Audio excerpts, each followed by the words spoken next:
Totally focus ang Clippers papasok ng season kahit meron pang issue si Kawhi. Sa kasagsagan din ng season, magiging distraction di umano yun. Pero hindi nag-aalala ang mga players ng Clippers kay Kawhi dahil loaded ang team nila sa regular season dahil sa mga additional player tulad ni Bill, Collins at Brook Lopez. Ang inaalala ngayon ng Clippers ay si James Harden. Siya ang obvious na papalit kay Kawhi kung sakaling may hindi magandang resulta ang investigation ng NBA kahit pa sinabi sa mga report na either bago mag-All-Star or kaya after playoffs na ilabas yung resulta.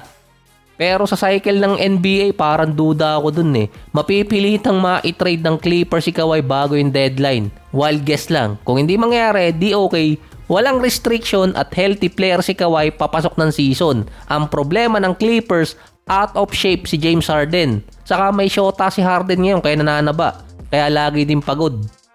Listed si James Harden na 220 pounds pero hindi naman kasi yan yung problema kaya sinabing out of shape si Harden dahil yan naman talaga ang katawan ni Harden since Philadelphia pa. Pero yung conditioning niya ang problema. Nag-struggle si James Harden sa preseason na may average lang si Harden na nasa at least 6 points per game. Pero sa nakaraang regular season, nasa 23 points, 5 rebounds, 8 assists, 1 steal, 41 and 35%. Sa preseason, meron lang siyang 36% sa field. Siya pa yung starting point guard ng Clippers so hindi ganong kataas ang magiging load niya bilang number 1 position dahil may backup, si Chris Paul. Pwede kasing bumalik si Harden sa dati niyang comfortable position na shooting guard. Na hindi niya aalalahaning gumawa ng mga play sa kakampi niya at mapapagod na naman hanggang playoffs. Pero based sa mga scout, out of shape si Harden dahil hindi normal sa kanya ang nag-i-struggle kahit preseason. Lalo na hindi magandaan nilaro niya last Game 7 versus Nuggets. Ang una pa naman makakalaban ng Clippers ay Jazz. Sa ibang team naman, sa unang game ni Clarkson sa preseason, binash agad siya ng ibang mga fans ng Knicks. Pero mukhang nagugustuhan naman siya ng ibang mga fans. Ang una makakalaban ng Knicks Cavaliers. Bago ang role ngayon ni Clarkson sa Knicks. Actually, hindi yun bago eh. Bago lang ang magiging taktika nila. Bukod sa pagiging 6-man ni JC, siya din ay originally point guard na player. Sinubukan ng Knicks na gawing magkasama si JC at si Bronson sa backcourt. Parang si Bronson hindi ganong ka-loaded sa number 1 position. Sinabi rin ni Bronson na gusto niyang maging off-the-ball player ang presence niya. Since ginawa ng Knicks na pagsamahin si Bronson at si Clarkson sa backcourt, mas dumami ang 3-point shooting ni Bronson.